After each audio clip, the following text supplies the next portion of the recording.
Good afternoon. I'm really excited to be able to bring some folks together with a really inspirational story concerning the use of convalescent plasma to treat folks infected with COVID-19.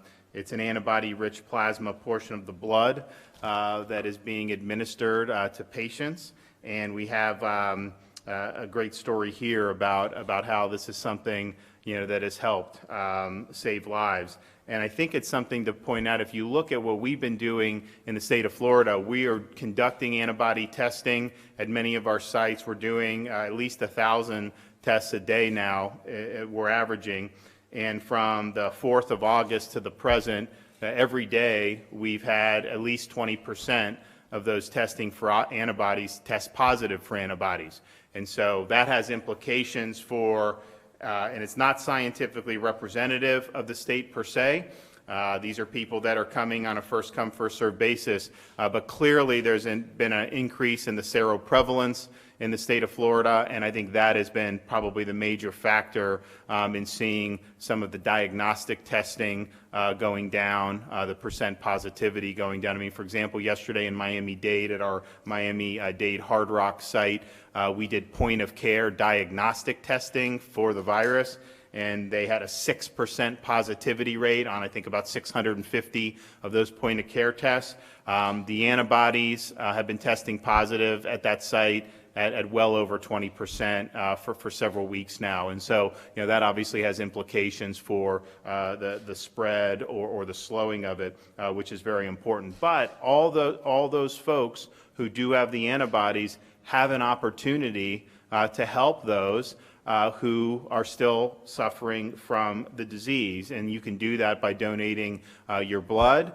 We have hospitals around the state have been using this day in and day out, and I know that we have folks from Ascension here, Dr. Kafrani, and they are doing well with it. They've got a lot of supply, but I think it's always a good thing to be willing to go in and give. So our message is, if you do have these antibodies, well, one, get an antibody test. If you're somebody that thinks you may have come in contact with someone in the past, maybe you think you had an illness in the past that you didn't get diagnosed, go take the test.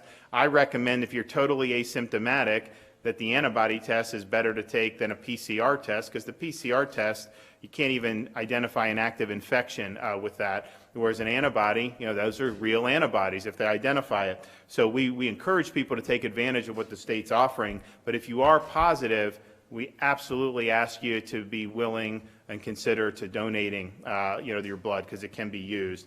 And so today, I think we'll be able to show why this is important. I'm joined by Gail Murray. I'm joined by Gail's daughter, Terry Isaacs. I'm joined by Terry's husband, Steve. And then, as I mentioned, Dr. Kafrani, a pulmonologist and critical care physician from Ascension Health. So they're from Northwest Florida. So Gail, she was treated at Ascension in Northwest Florida, has recently recovered from COVID-19 after receiving her son-in-law's donated plasma.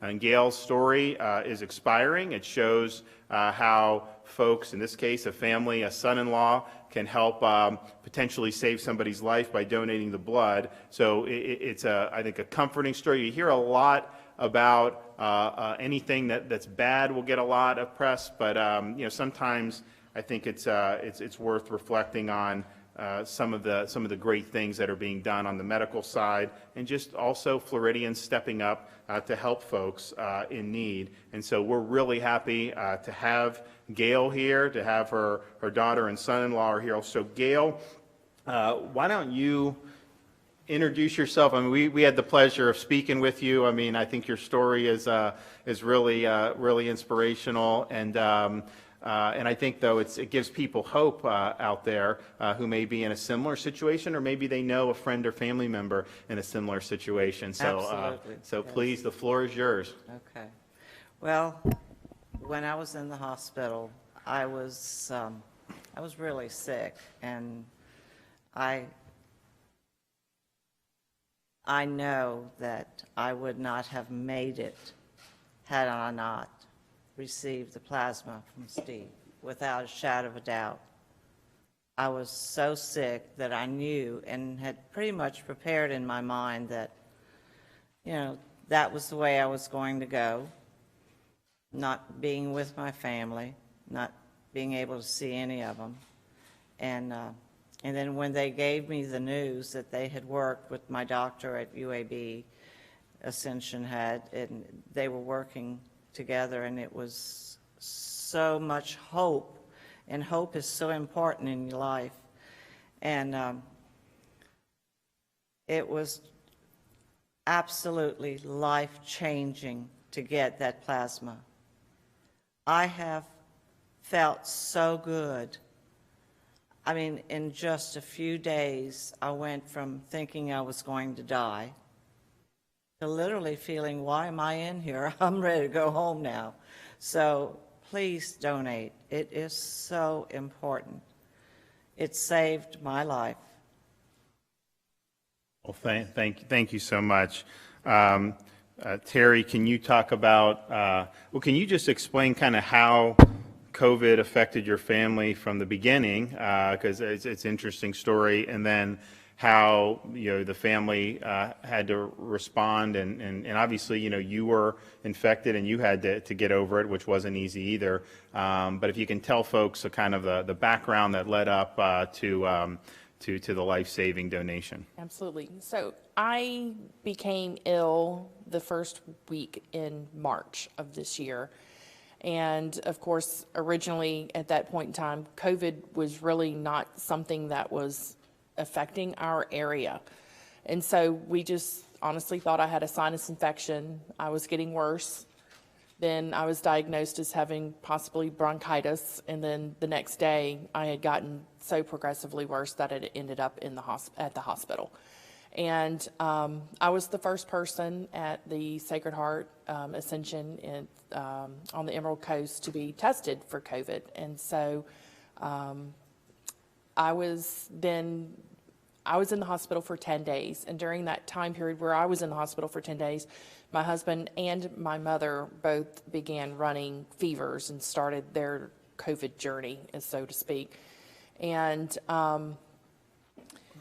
my husband and I were both in the hospital at the same time, and we were on the same quarantine ward, but in separate rooms. And I got out on a Sunday, he got out on a Tuesday. And then at that point in time, my mom was still running her fever, and so the day after Easter, she ended up in the hospital for 11 days. And so it was one of those things where my siblings and I had really had to come to terms with the fact that this may not be something she would survive, with the fact that she has leukemia and such an incredibly compromised immune system. And she just wasn't fighting it at that point in time. She was running 104 fevers, and her oncologist was extremely concerned, and he stayed very, very involved in the process. And it was by his suggestion, in working with a Sacred Heart, to go with the convalescent plasma. It was still kind of new at that time for our area. In fact, we were the first ones to do that, and the first ones to donate at the One Blood bus in Panama City. So she received the plasma at 7 o'clock in the morning on a Sunday, and by Tuesday she was fever-free, and by Thursday we were picking her up to come home. And it is crazy when we think back about the fact that on Sunday and Monday, the siblings and myself were having to come to grasp in reality that she may not actually make it. So it was a journey. Well, and Steve, you were the one that made the donation. So you talk about how that came about, and I know that it was a very consequential thing. So thanks for doing it. Yeah, thank you. It really was, and I mentioned it was so new, talking about the convalescent plasma, and we had to get tested. I really didn't even know what my blood type was, but I ended up having what they called it golden blood. I'm O negative, so I can help.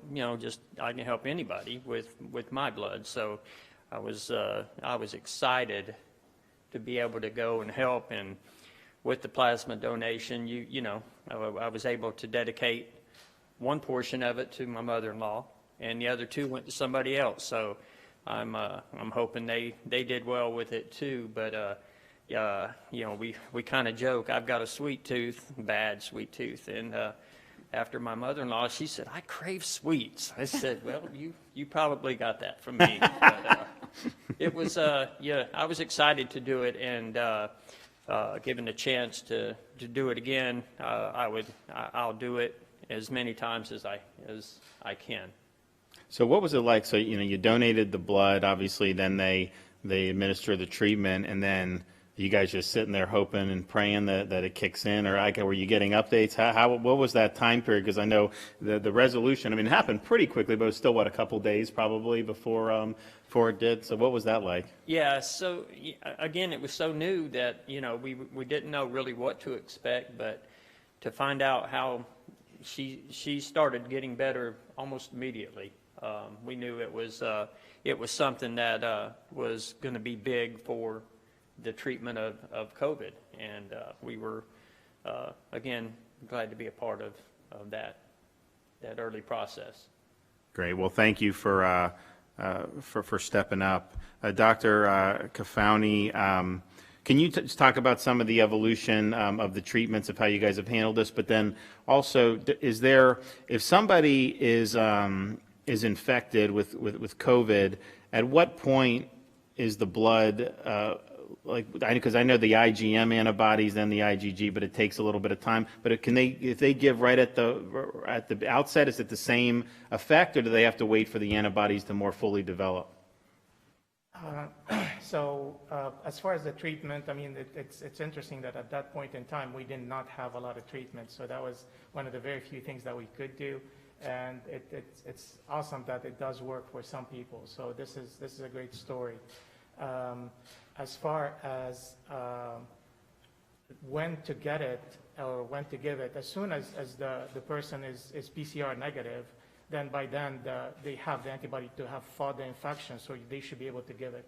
So you don't have to wait a certain period of time. As long as you're not giving the infection with the antibody, you should be okay to just give blood to be able to give the antibody. Do we know the response is obviously very positive in some cases? In some cases, you know, you don't really see improvement in patients. Do we have understandings as to why that may be? We do not. We're actually still waiting for the data because the data is still being collected. The FDA just sent a memorandum as far as like the safety of it, but we don't have the conclusion as far as who gets better and who doesn't. But what we do know, what we seem to find out from practice is that it seems to work for earlier rather than later, like the earlier in the course that you give it. And it seems like when it does work, it works pretty fast. You see the effect pretty fast, but that's still anecdotal. This still has to be proven. So if somebody's admitted to the hospital for COVID, would you immediately move to convalescent plasma, or would that be once they reached a more critical stage? Yeah, if we believe that they're trending the wrong direction, then we directly move into giving them the plasma. That is correct. And that's even before admission to like the ICU? Yes, that is correct. Good. Yeah, I mean, as long as they're trending in the wrong direction and things are not, I mean, they seem to be getting worse. Like I said earlier, I mean, the earlier the better to give it. So that's basically what we do now. Now, are we going to be doing that in a month? We don't know. The more data we get, the more we know about this disease. It's changing on a daily basis. Right. And your hospital census, what was your peak for COVID positive? Sometime in the middle of July, third week of July? Yeah, probably around 3 weeks ago. Yeah. And you've seen pretty consistent downward trend in admissions? It's been pretty consistent, and now we're seeing the downtrend in the ICU, which usually lags a little bit behind. Good. Well, first of all, I have to say, Steve, you set the gold standard for a son-in-law, so I don't think you can top that, but I think your story is phenomenal in the sense that your family all rallied around each other and that you donated. And, you know, one of the things that I see a lot of, and just watching a lot of the roundtables from a distance or speaking with parents of students, you know, a lot of students are very concerned, you know, what does this mean for my future? They're having a hard time processing what is going on, and I think one of the things that your story really illuminates to so many people is just that of hope.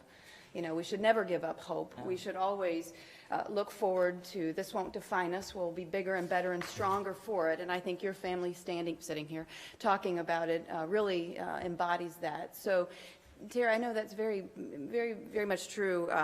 Gail, I'm sorry.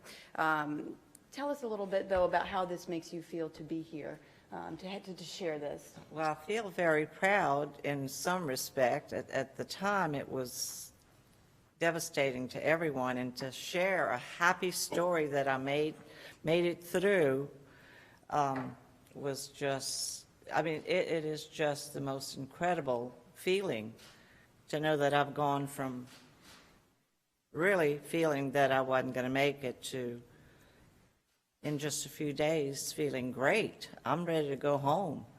And it gave everybody, you know, such a high, such hope, you know, it was just unbelievable. And Terry also donated her plasma and was able to save someone in Pensacola. Talk about that. So the day that we determined that Steve was a perfect match for my mom, one, because he was actually not a family member and he had the O-negative blood, they went ahead, I knew my blood type already, and through the coordination with Sacred Heart, I received a phone call the same day that he was going to donate his plasma, and they asked if I would be willing to donate mine, that there was a gentleman in Pensacola that was in ICU on a ventilator that I was a match for. And so, of course, without hesitation, I went and donated that same day, that afternoon, to the One Blood bus in Panama City. And from what I understand, the gentleman did make it.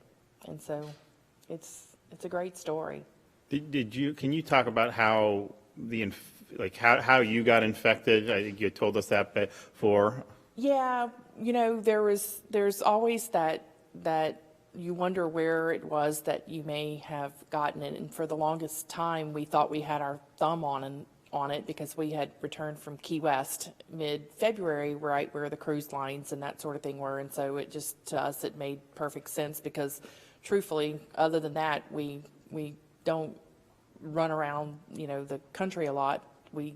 Once we got home, we were at home or with family or at work, and so our exposure was fairly limited until I realized the other day that there was a gentleman that is a New Yorker that I had come in contact with. I realized that I'd come in contact with him in February towards the end, and realized as I've gone through the process that he was sick the entire month of March with COVID. And so the suspicions are that that's where I came in contact, and it was literally over coffee at a Starbucks. So that's how quick and fast and innocent that you can get this virus. It's very contagious. How are you doing overall with your health, just apart from the recovery from COVID? I feel great. I really do. One of the things I wanted to say, too, about donating your blood, if I may. Sure. I have to get IVIGs every 3 weeks, and there's not a time that I don't walk away from that hospital thinking, thank God to those that donate, because my immune system does not produce any immunity anymore, so thank God for that. But the fact that I was so near death, and to have this help again through blood is just unbelievable. And so I really, all of you that donate blood, yay. Well, and I'll say this too about the convalescent plasma donation, and I know a lot of people don't necessarily understand what all is entailed, and it literally, my process was 45 minutes. They pull the blood out, they cycle it through a machine, and then they put the rest of it back into your system, and they withhold the plasma. And it's it's gold. It's literally, it is a bag of gold. And, you know, the fact that that's the irony is not missed, the fact that it looks like a bag of gold, and that's what you're using to save people's lives, and that's where the hope comes from. You know, I think people often wonder, what can they do to help make a difference? And, you know, they're thinking to themselves as they're watching this, and this is one example, just to go in to give blood. It's good to give blood regardless. Yes. It is, That's always yes. something that we need. You know, God forbid somebody needs it, but at the same time, if you have those antibodies and you can make a Yes. difference, I mean, you've saved a life. Son-in-law of the year has saved a life. You know, there's just wonderful things that you can do to make a difference for our fellow man. I think it's exquisite. So, and thank you for taking the time to even come Thank here you. today to do that. Thank you, because it's important that people know this. Yeah, no, absolutely. And we do have antibody testing available at our drive-through test sites, and so people should avail themselves of that. It's also something where if you're somebody who, for example, I mean, we have people that work at nursing homes and long-term care facilities, and them, when they have positive antibodies, you know, that is a good thing in terms of the protection that we see and the ability to interrupt transmission. And then in other key critical areas, it's really important to have that understanding. And so we want to offer it. It also helps us just to see how that's progressing. When we started doing antibody testing in May, we did first responders and healthcare workers, and then we opened it up to the general public, I believe, sometime in July. And you know, basically, we've seen a consistent increase in positives for antibodies. So there's a lot of folks out there compared to probably where they were in March in terms of Florida who has the ability to give. So we'd absolutely recommend that you give. How, Doctor, I mean, how would you characterize all the various treatments that have been tried? I mean, I know sometimes you'll do them in conjunction, but I know we talk about the convalescent plasma, you talk about the remdesivir. We've worked to get the hospitals as much of that as we could. I know they're using, you know, some of the steroids, and there's been other things tried. Is it more like altogether more effective, or do you think one or the other has shown to be effective, just in your experience at Sacred Heart and Ascension? Right now, what we're doing is giving all of it.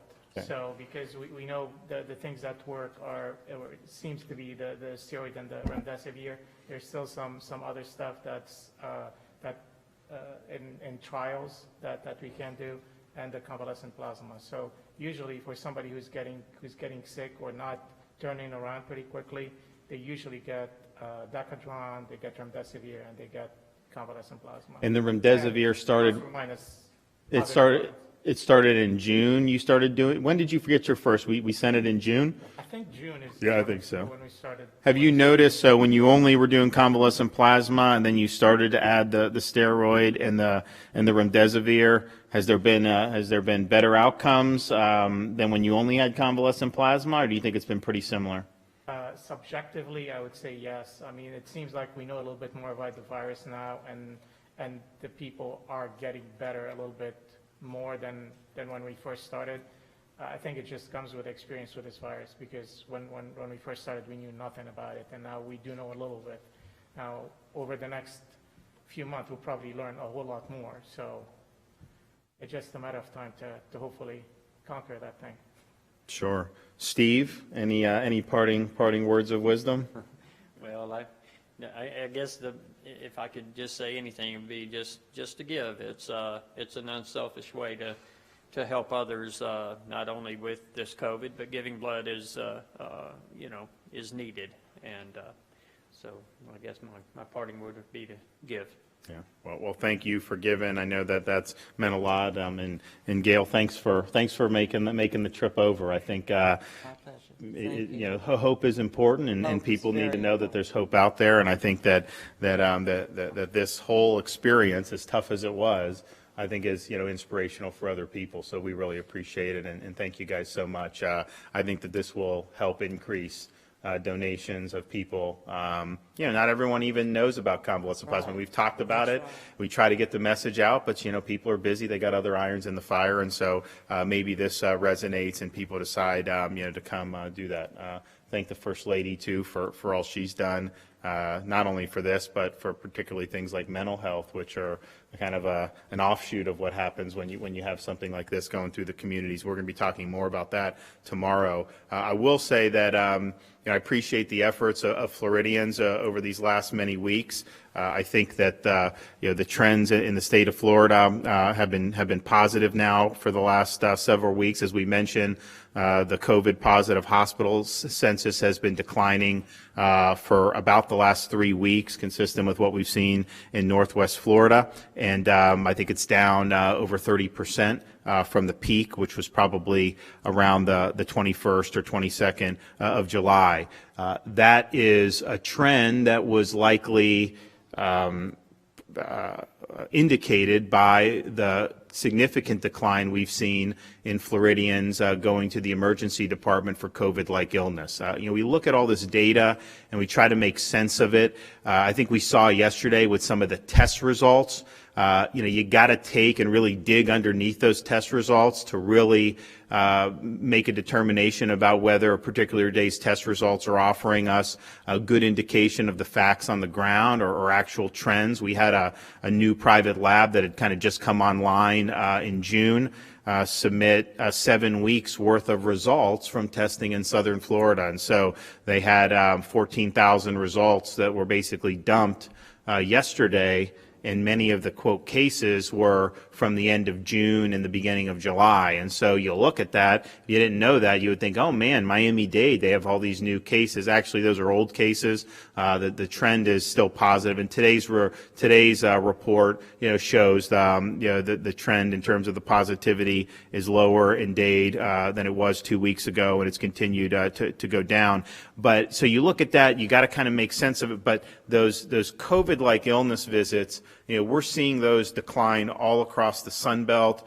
Started to go up in the middle of June, peaked in the beginning part of July, that maybe the end of that first week, beginning of the second week of July, and then it's just steadily been declining ever since. That is probably the best indicator that we have, because that's real time, accurate data of people coming in and either being admitted or not based on COVID-like illness. So when you see that decline, you're going to then see the hospital admissions decline, and fortunately, the mortality will decline from there. So that's been the best trend to watch, and that's the trend that we're going to keep looking at. I've told the Department of Health on these test results, we want fresh data. I think that we need to get that done. At the same time, I've also just cautioned people that if you're making decisions at a local level about some of this stuff, just be careful. You got to remain a little bit flexible and to tie it to some of the data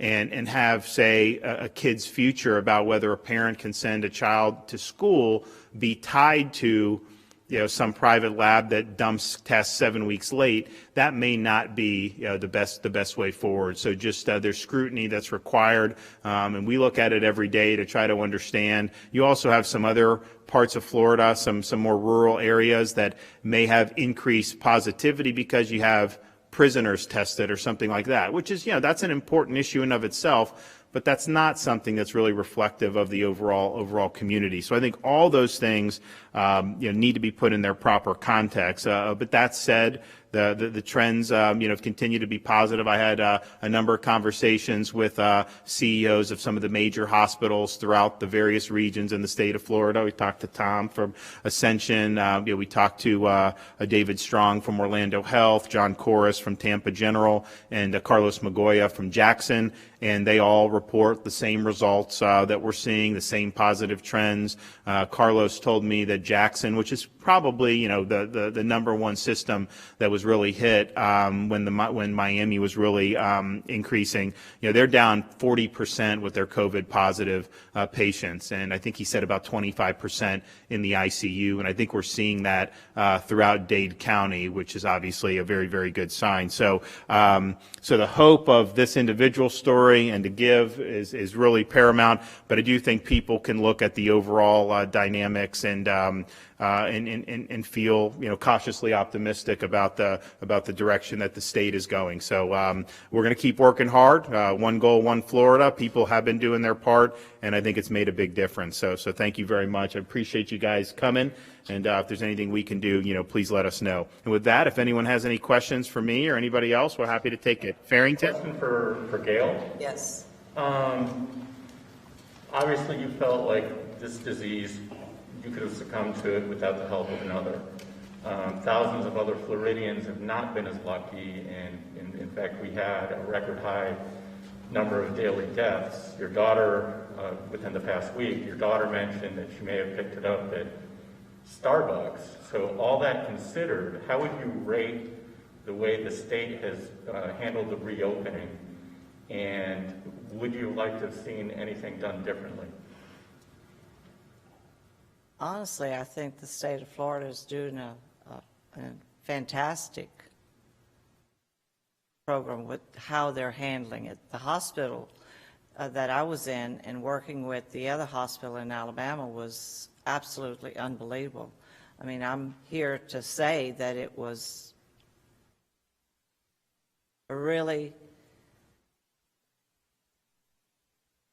just a really nice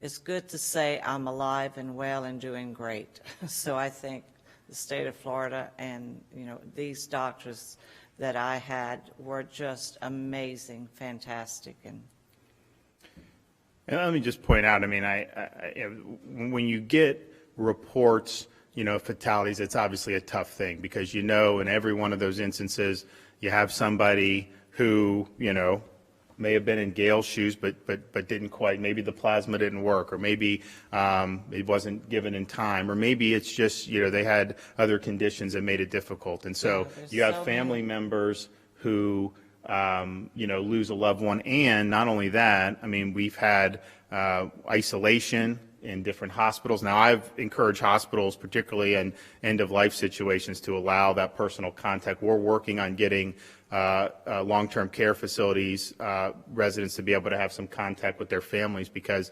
the emotional toll is very significant. So these things are all very, very tough. But at the same time, I think that the picture needs to be accurate. There's not a record number in terms of the days. These are reports from weeks in the past.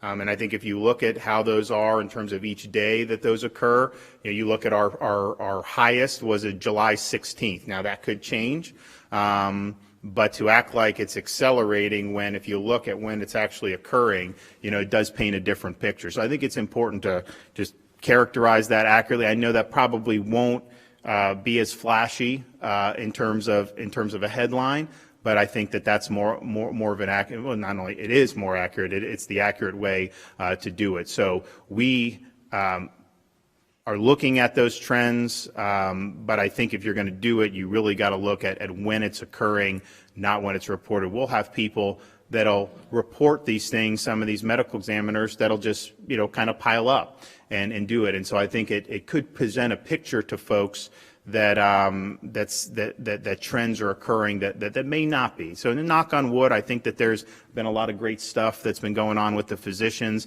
I think the as tough as July was in terms of witnessing the mortality, you also saw a lot of recoveries in July, and I think that's a testament to some of the work that our medical folks are doing, and we really appreciate that very much. And the hospitalizations are down, still have people there.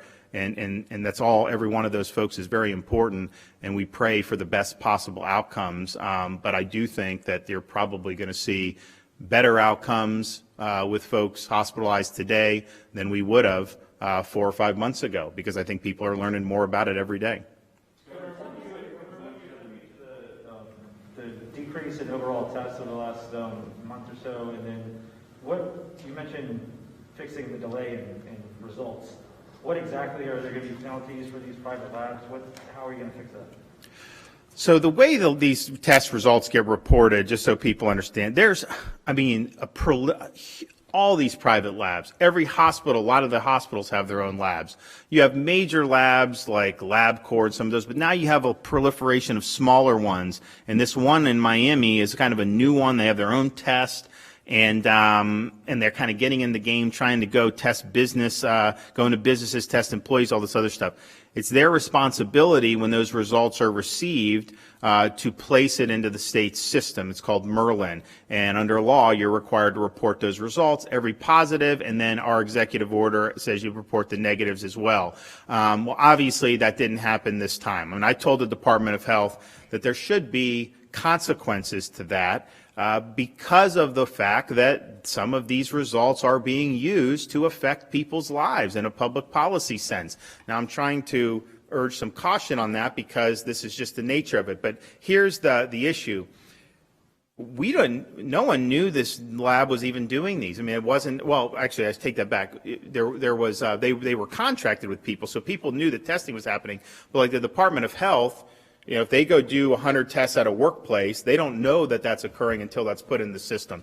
So, but there needs to be some consequences for that, because I think skewing data by letting it accumulate and then dumping it, I think leaves a bad impression. But that's also a reason why I have been consistently now for several weeks talking about looking at that COVID-like illness visits to the emergency department as being really the leading indicator in the prevalence or the resurgence of the virus. And I think we're seeing similar trends throughout the Sun Belt as some states like Arizona started rising a little bit for us.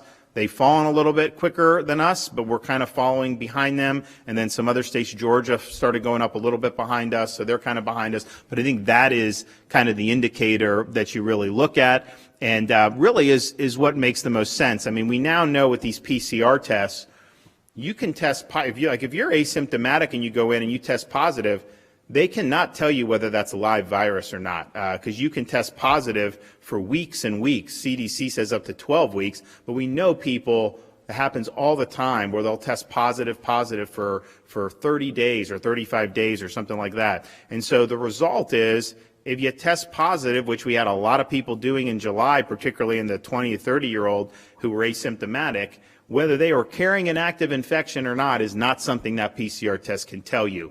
Well, if somebody's showing up to this ED with COVID-like illness and they test positive, yes, at that point you're going to know, that they have an active infection. Just the fact that they're showing up. Now, they may be negative for COVID, but the fact that they have symptoms and they're showing up, that is really significant. So I think you look at the COVID-like illness as the most important indicator, and I think you've seen fewer positive tests come in over the last couple weeks. I think part of that is because of the increasing seroprevalence that we see throughout the state of Florida. I mean, when you look at different cycles of this that's occurred in other parts of the world, other parts of the country, that does reduce the reproduction rate of the virus. And so when I'm looking at those test results, as I see the antibody positives go up, you can chart it. As that goes up, the PCR positives have gone down. And I do think that there's a relationship there. Fewer and fewer tests over the last month or so?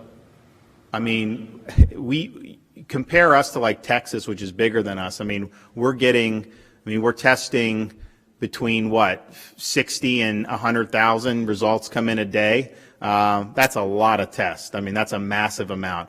When we had 144,000, that was a huge dump. But we're testing a lot. I think part of the reason why some of our sites aren't doing as much is because people aren't going as much as they used to. I mean, if you look at like the Orange County Convention Center, the beginning of July, we were having 2,000 people show up to get PCR tested there.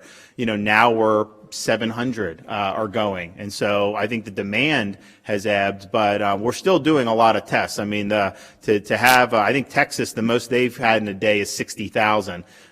60,000 is like a low day for us. I mean, we're usually 80, 90,000, which is way more than I initially forecast we were going to do back in May.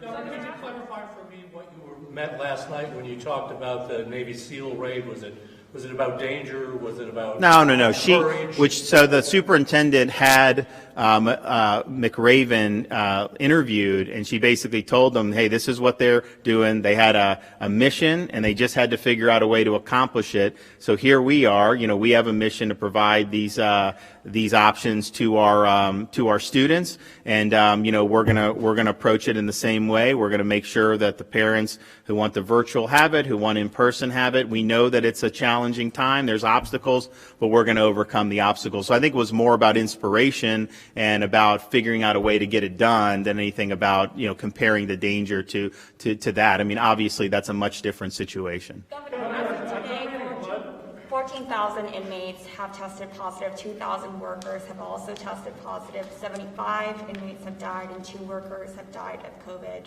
What specific and additional measures is your administration taking to ensure that, to prevent further infections? Well, we're going to, in the prisons, I think after this week, we're going to have tested, I think almost every prisoner, the huge majority of the prisoners. I know they've gone through, all of them and do it.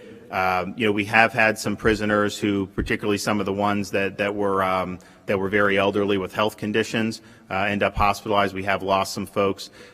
You have the vast majority of the prisoners that test positive are completely asymptomatic, overwhelming majority that are. So they're going to continue going through the testing regime, and but I think the main thing is just isolating the folks who are symptomatic and likely to be spreading it, and I know they've worked hard to do that. Would you consider a task force? I want to ask you, there's been some felon voting rights groups who are frustrated because they say some new guidance from the state was quietly posted online, and they're curious why that was, because they obviously depend on that information to go register to vote. So say it again. I'm sorry. I haven't heard their complaints. No, that's okay. There's some felon voting rights groups who are frustrated because there was some new information, new guidance on how to vote if you're a felon or a former felon in the state of Florida that was quietly posted to the Secretary of State's website over the last couple of days. And there hasn't been any major announcement about it, and it details some of the rules and regulations that former felons would have to go through. And they've been looking for this guidance since the new law went into place. So they're curious why it wasn't more publicly announced. I'm not sure, to be honest. I think, as you know, there's pending litigation in that matter. So you have an appeal that is going to be litigated before the entire 11th Circuit Court of Appeals. That court has entered a stay into the federal district judge's order, halting that decision from a few months ago. And so I think that this will all come to a head pretty soon. I think we're gonna have very clear guidance, probably within I think they're doing some arguments or that's scheduled, or I know they filed briefs. So all this stuff is going to come to a head, and I'm sure they're going to provide appropriate guidance at that time. But obviously we're we've got a lot of irons in the fire generally, so there's a lot of things going on. Yes, sir. I think there was an increase in nursing home deaths from July 24th to August 8th, which is Saturday. I calculated a 32% increase, went up by 801 people that died. You just said obviously there's a bit of a lag in this data, so that's not, we're not staring at the face, we're not staring at the face of doom right now. But I guess, what's your prediction for the folks living in long-term care facilities? What are things looking like now?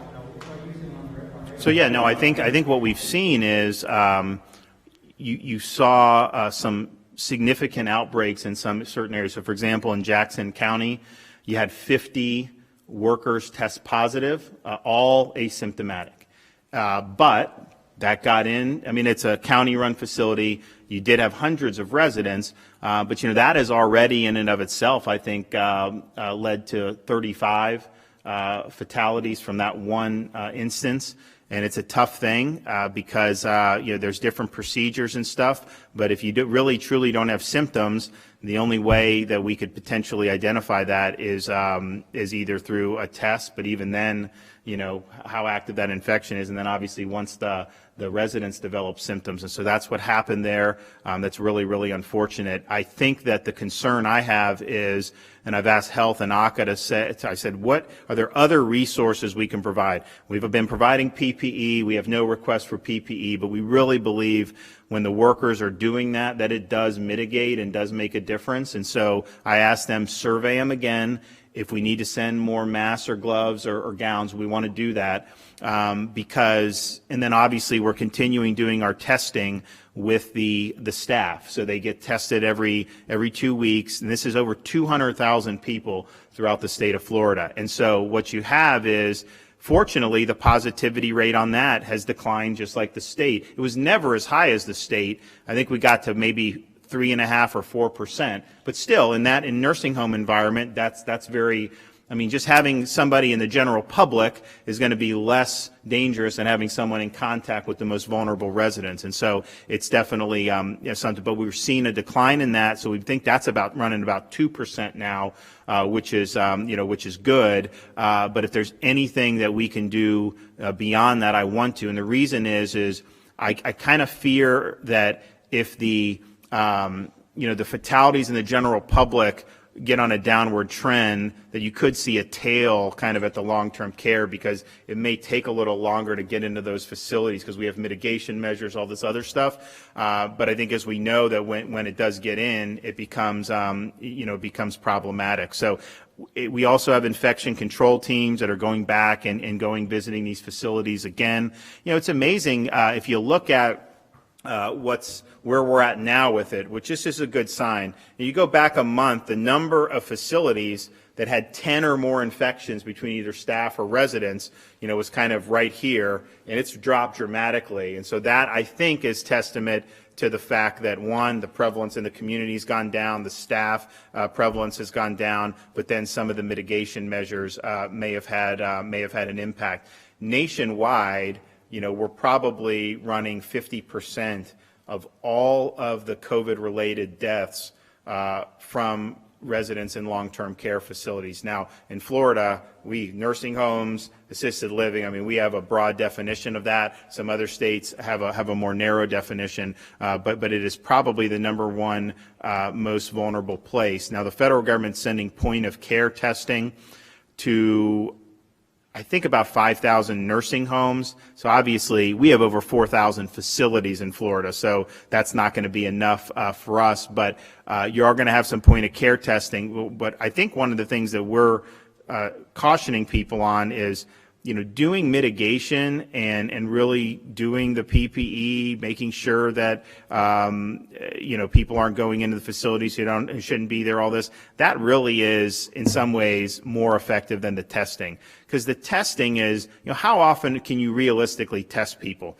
I can go in and test a nursing home today. I could get 100% negatives. Well, guess what? If you're not doing the mitigation with the staff and making sure that people are screened properly, you can end up with an outbreak in 2 days, and then you end up, having to deal with a really significant problem. I will say one of the things that's been very helpful at mitigating these outbreaks has been our COVID-only nursing facilities that the state has worked with hospitals and private and providers to stand up over these last many months. When you're going into a nursing home, if you have, say, 2 residents test positive, everyone negative, they need to be isolated. Most facilities can't appropriately isolate them, so you do have an opportunity to transfer them to the COVID-only nursing units. Now, some may require hospitalization, and obviously you would do that. And then if they recover in the hospital, you can discharge to the COVID-only without them having had to clear the illness yet, because they're not in danger of infecting other people. And of course, we've prohibited a hospital from discharging a COVID positive back to a traditional nursing home from the very beginning. So I think those have been very helpful, and I think it's taken some pressure off the traditional long-term care facilities who, it's very difficult with this thing, because when it gets in, I mean, it can spread very, very quickly. And if you can't get a handle on it, then you end up in a really significant situation. So this allows for that appropriate isolation, and I think it's been something that's been effective. But I'm concerned over the next couple weeks, I'm concerned of seeing kind of a tail where we start to see some of these long-term care deaths. If you look in March and April, we peaked on COVID-related deaths for the general public sometime like the second week of April, and those just started going down. But then what happened was the LTCs just kind of kept going, and I think it was because you did have a lag. It took a little longer for the infections to get in. Now, we have a lot of controls in place, and we're working hard on mitigation, but when you have 4,000 plus facilities, particularly some facilities in some of the areas that have traditionally had high prevalence here, it's definitely a challenge.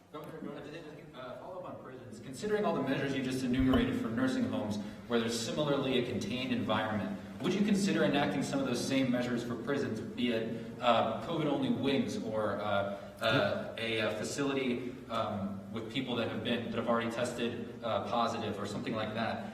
Like, what other specific measures comparable to nursing homes, a task force, might you consider in prisons? Well, I think obviously when you're talking about a prison, you're talking about a different. There's a much more challenging situation that you're dealing with in terms of finding alternative facilities. I mean, they have isolated, within the existing framework, that they have, and we've obviously encouraged them to do it. I mean, one of the things that I think we've learned is you have so many asymptomatic people, you don't know whether those infections are even accurate. If you really focus on isolating symptomatic COVID positive folks and really do a good job with that, I'm not sure that some of the asymptomatic cases we're getting, by the time they test positive, I'm not sure they're even infectious at that point. And so focusing on that, I think, is something that's really important. We've dedicated a lot of testing resources to the prisons, and probably have tested not quite as robustly as the nursing homes, but I mean, if nursing homes have been the most robust target for us in terms of testing, I would say probably the prisons have been second, just in terms of the amount of resources that have been done. And we've gone through, I think, pretty much all the facilities at this point. Chauvin Jones recently tried to donate plasma, but he was denied because of his sexual orientation and sexual activity. That is an FDA rule. But do you believe that the FDA should repeal that regulation, and should Representative Jones have been able to donate the plasma? I wasn't aware of the regulation, so I'd have to research it. Governor, what would you say to the Florida Education Association, which was in court today trying to keep schools from opening? Well, what I would say is, my view on this has been, parents. This has been a very difficult time for parents. You're in the school year, kind of the second part of the school year, and then all of a sudden, kind of, it seems like time stands still, kids are out, and your world's now been turned upside down. And there's some parents that probably handle that no problem because of their circumstances. There's others where, man, that is a real struggle, particularly when you have a single parent that has to put food on the table for people. And so I looked at that and said, these parents really need to have an option for their child. If they want to have distance learning and maintain that, then I think they should absolutely be able to do that. I don't think we should tell a parent you got to send them to brick and mortar if they're not comfortable doing it. But I also know there are a lot of parents out there who really do want to see in-person instruction again, because if you look at one, it just makes it easier on the families, but the interest of the student, there's just no way you can say that the distance learning is the same as getting that in-person instruction. And that's in a variety of contexts. I mean, we've talked about special needs students. I mean, I had teachers in Pinellas County at one of the schools there talk about how we need our kids back in. You can't do this effectively online, particularly in a special needs context. We also know the academic gap that develops when you don't have that in-person instruction, and we've had a long delay, and to do it even more when some of the kids really need it, I think, is significant. And then the First Lady always reminds me, the teachers are more than just there for academics. I mean, they're really there looking after the health, safety, and welfare of their students. They're some of the first lines of defense when it comes to identifying abuse and neglect, and I think the proof's in the pudding on that when you've seen how the calls declined when the schools were virtual.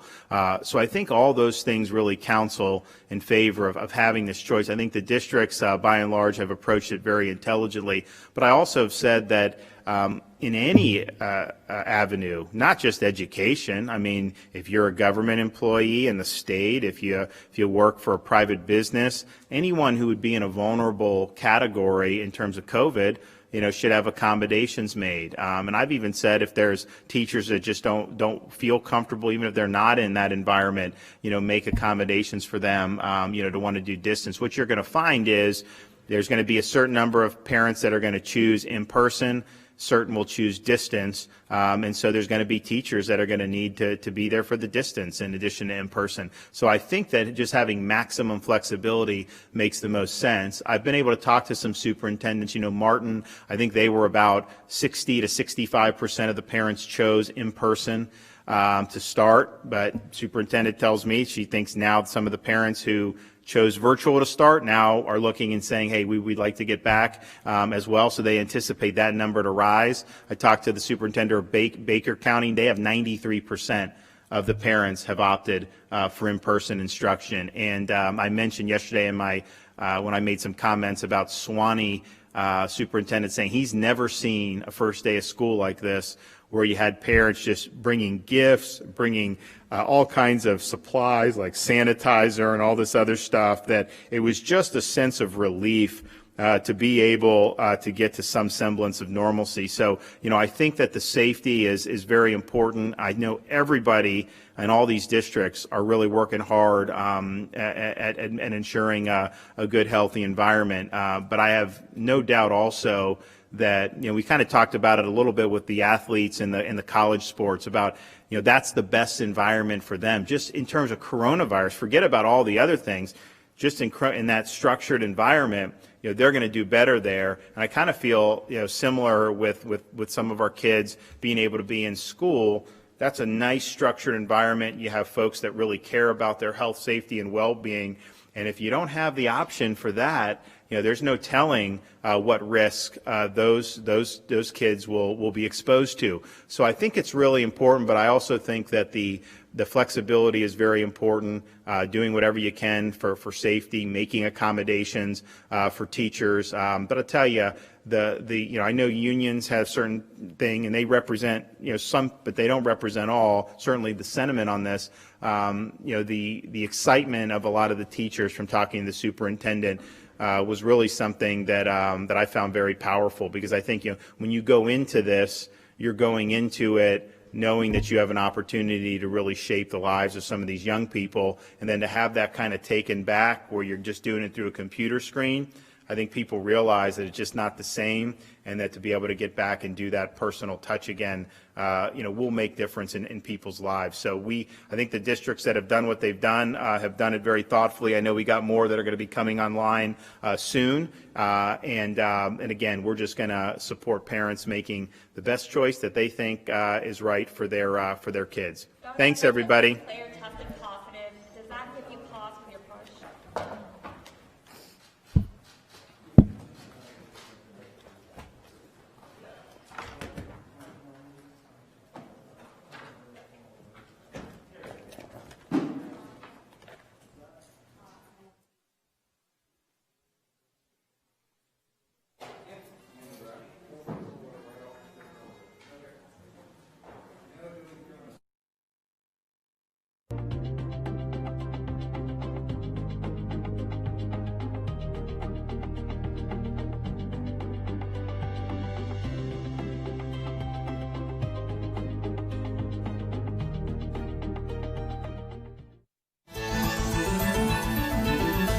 The number of COVID-positive inmates and officers in Florida's prisons continues to grow, and now 2 correctional officers have died. The Department of Corrections confirms Sergeant Robert Rogers died from the virus.